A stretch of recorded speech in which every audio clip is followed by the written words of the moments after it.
नील one के घने जंगल में सन्नाटा पसरा था, पर बुंदू बुलबुल के टूटे हुए घोंसले के अंदर भूख का शोर गूंज रहा था। बाहर बर्फीली हवाएं चल रही थी, मानो आज कुदरत भी इस गरीब परिवार का इम्तिहान ले रही हो। 2 दिनों से घर में अनाज का एक दाना नहीं था। बुंदू बाजार से खाली हाथ लौटता है। दुखी और टूटे हुए मन के साथ बुंदू अपने बीवी मिर्री से नजरें नहीं मिला पा रहा था। हो जी, कुछ कीजिए। बच्चे 2 दिन से भूखे हैं, उनकी आवाज अब निकलनी भी बंद हो गई है। मुझसे अब इन नन्हे मासूमों की भूख से ऐसे तड़पते देखा नहीं जाता। ये छोटे छोटे पंख फड़फड़ाने की ताकत भी खो चुके हैं। कुछ तो खाने को ले आइए, वरना ये बच्चे अपनी आंखों के सामने दम तोड़ देंगे। मेरा कलेजा फट रहा है। मैं आज पूरा बाजार छान मार आया, हर दरवाजे पर गया, हर किसी के आगे हाथ फैलाए, मगर किसी ने काम नहीं दिया। रुद्रचील ने बाजार के हर कोने पर अपनी ताकत का कब्जा कर रखा है। वो किसी छोटे पक्षी को पनपने नहीं देता। सब कहते हैं कि हम छोटे परिंदों का वक्त बुरा चल रहा है। मैं अपनी जान दे देता अगर उससे इन बच्चों का पेट भरता। सुनिए जी, एक बार आखिरी बार अपने दोस्त चगन के पास जाइए। उससे आज के लिए थोड़ा राशन उधार मांग लीजिए।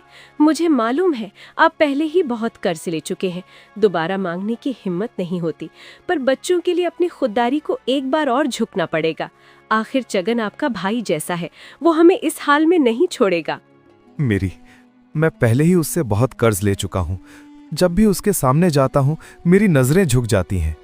दोबारा मांगने की हिम्मत नहीं होती। ज्यादा उधार लेना भी सही नहीं है, आखिर वो भी तो दिन रात मेहनत ही करता है। पर तुम सही कह रही हो, बच्चों को तड़पते नहीं देख सकता। मैं जाता हूँ, अपनी शर्म को किनारे रखकर आज फिर हाथ फैलाता हूँ। बुंदू अपने कांपते हुए पंखों को खोलता है और अंधेरी रात में चिगन के घर की ओर उड़ चलता है। चिगन अपने घर के बाहर चिराग जलाकर बैठा था। जैसे ही बुंदू वहां पहुंचा, उसकी लड़खड़ाती उड़ान देखकर चिगन समझ गया कि कुछ बहुत बुरा हुआ है। अरे बुंदू भाई, आओ आओ, आज इतनी रात को, और ये तुम्हारी आंखों में नमी कैसी? सब ठीक तो है? तुम्हारा चेहरा इतना उतरा हुआ क्यों है? चिगन भाई, मैं हार गया हूँ। मैं बहुत बड़ी मुसीबत में हूँ। बच्चे 2 दिन से भूखे हैं, घर में अन्न का एक दाना भी नहीं है। क्या मुझे आज के लिए थोड़ा राशन मिल सकता है? मैं जानता हूँ मैंने पहले भी बहुत कर्ज लिया है, पर आज मजबूरी है दोस्त। क्या बच्चे भूखे हैं और तुम अब बता रहे हो? धिक्कार है तुम्हारी इस खुददारी पर जो दोस्ती से बड़ी हो गई। रुको, मैं अभी राशन लेकर आता हूँ। ये लो भाई, इसे अभी ले जाओ। पर बुंदू, तुम तो बहुत मेहनती हो, फिर भी तुम्हें कोई काम क्यों नहीं दे रहा? पता नहीं यार, रुद्रचील ने बाजार में अपना खौफ बना रखा है। कोई मुझे घास तक नहीं डालने को तैयार है। मेरी किस्मत ही खराब है चिगन। सुन बुंदू, तू दूसरों के यहाँ काम क्यों ढूंढता है?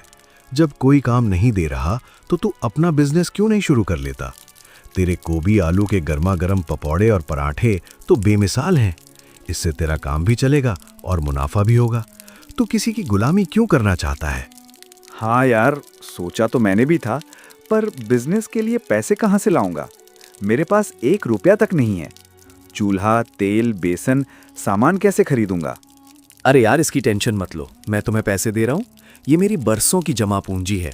जब तुम कमाने लग जाना तब लौटा देना। ये लो, और आज से ही तैयारी शुरू करो। कल सुबह बाजार में तुम्हारी दुकान सजी होनी चाहिए। चिगन, तूने मेरी डूबती कश्ती को किनारा दे दिया। तेरा ये एहसान मैं कभी नहीं भूलूंगा। मैं आज ही जाकर मिरी को ये बात बताता हूँ। बुंदू राशन और नई उम्मीद लेकर घर पहुंचता है और फिर मिरी को सारी बातें बताता है। मिरी जब ये सुनती है तो उसकी आंखों में बरसों बाद खुशी के आंसू आते हैं। ये आइडिया बहुत अच्छा है।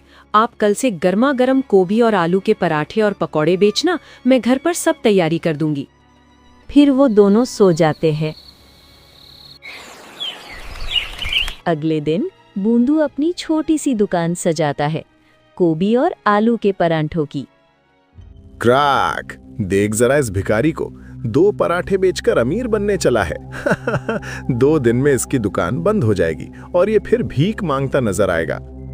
बिल्कुल मालिक, इसकी क्या औकात जो आपके सामने टिक सके। पहले दिन ही उसके दुकान पर बहुत सारे ग्राहक आते हैं और उसकी सारी गोभी और आलू के पराठे बिक जाते हैं और वो बहुत खुश होता है और खुशी खुशी अपने सारे पैसे लेकर घर चला जाता है। घर आकर जब ये सारी बात उसने अपनी बीवी को बताई तो उसकी बीवी बहुत खुश होती है। ये सब चिकन भैया की वजह से हो पाया है। हमें कभी उनके घर चलना चाहिए उनका धन्यवाद करने के लिए। उनकी वजह से ये सब हो रहा है। हाँ जरूर चलेंगे, पर अभी सो जाओ, रात बहुत हो गई है, सुबह दुकान पर भी जाना है। फिर वो दोनों सो जाते हैं। सुबह होते ही बुंदू अपने दुकान पर पहुंचकर गोभी आलू का पराठा बनाना स्टार्ट कर देता है। अब जो भी ग्राहक उसके दुकान पर आता था वो गोभी आलू के पराठे खा के ही जाता था। अब उसका दुकान अच्छा चलने लगा था और इससे उसका मुनाफा भी दुगना हो गया था। लेकिन आज कुछ ऐसा होने वाला है कि बुंदू ने सोचा भी नहीं होगा। बुंदू दिन भर मेहनत करता है, उसकी दुकान खूब चलती है। आज उसको मुनाफा ज्यादा होता है। अरे वाह, आज तो बहुत मुनाफा हुआ है। मेरी इतने सारे पैसे देखेगी तो खुश हो जाएगी। सूर्यास्त हो चुका था, चारों तरफ अंधेरा हो चुका था। बुंदू अपनी दुकान बंद करके सारे पैसे लेकर अपने घर जा रहा था। अचानक रुद्र और क्रैक ने झाड़ियों से निकलकर बुंदू को घेर लिया। अरे ओ बुंदू, तू बहुत उड़ रहा है। तू अपनी एक कवाई की पोटली इधर दे। नहीं रुद्र भाई, ये मेरे बच्चों की रोटी है, इसे मत छीनिए। क्राक, देख इस बूंदू की अकड़, आज इसकी सारी कमाई छीन ले। अचानक रुद्र और क्राक ने बुंदू पर हमला कर दिया। उन्होंने बुंदू को बहुत मारा और उसकी कमाई की पोटली छीन ली। बुंदू जमीन पर गिर पड़ा। चिकन बुंदू के घर आया था कुछ काम से। तभी वहां बुंदू भी आ जाता है जख्मी हालत में, आंखों में आंसू लिए। चिकन और मेरी को सारी बातें बताता है। मत घबरा बुंदू, ये उनकी कायरता है। कल हम फिर दुकान लगाएंगे और इस बार मैं तेरे साथ रहूंगा। अगले दिन से बूंदू और चिकन साथ बाजार जाने लगते हैं। चिकन बूंदू को उसकी दुकान तक छोड़ के अपने काम पर निकल जाता है और फिर रात के समय चिकन अपना काम से लौटते वक्त सीधा बूंदू के दुकान पर आता था। फिर वो दोनों साथ में ही घर जाते थे। लेकिन तीसरे दिन नजारा बदल गया। बूंदू के गर्मा गर्म गोभी आलू के परांठों की खुशबू पूरे बाजार में फैलने लगती है। बूंदू के स्वाद का जादू ऐसा चला कि बाजार के सभी पक्षी रुद्र की महंगी दुकान छोड़कर बूंदू के यहाँ लाइन लगाने लगे। अरे भाई, बूंदू के पकौड़े तो लाजवाब हैं।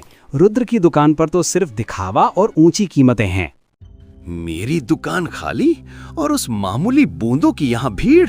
ये बाजार मेरा है। क्राक, हमें कुछ करना होगा वरना ये बुलबुल मेरा नाम मिटा देगा। मुझे जलन हो रही है, मेरा खून खौल रहा है। मालिक, चिंता मत कीजिए, हम इसे ऐसा सबक सिखाएंगे कि इसकी आने वाली पुश्तें भी बाजार का रास्ता भूल जाएंगी।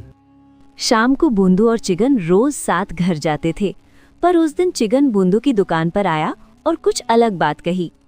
बुंदू भाई, आज मुझे आने में थोड़ा लेट हो जाएगा। मुझे जरा दूर एक काम से जाना है। तू दुकान बंद करके घर के लिए निकल जाना, मैं बाद में सीधा घर आ जाऊंगा। ठीक है दोस्त, तू फिक्र मत कर, मैं चला जाऊंगा। और फिर चिकन वहां से अपने काम के लिए निकल जाता है। रात का गहरा सन्नाटा था। बाजार की बत्तियां बुझ चुकी थीं। बुंदू अपनी दुकान बंद करने जा रहा था कि अचानक रुद्र और क्राक उसके सामने आ गए।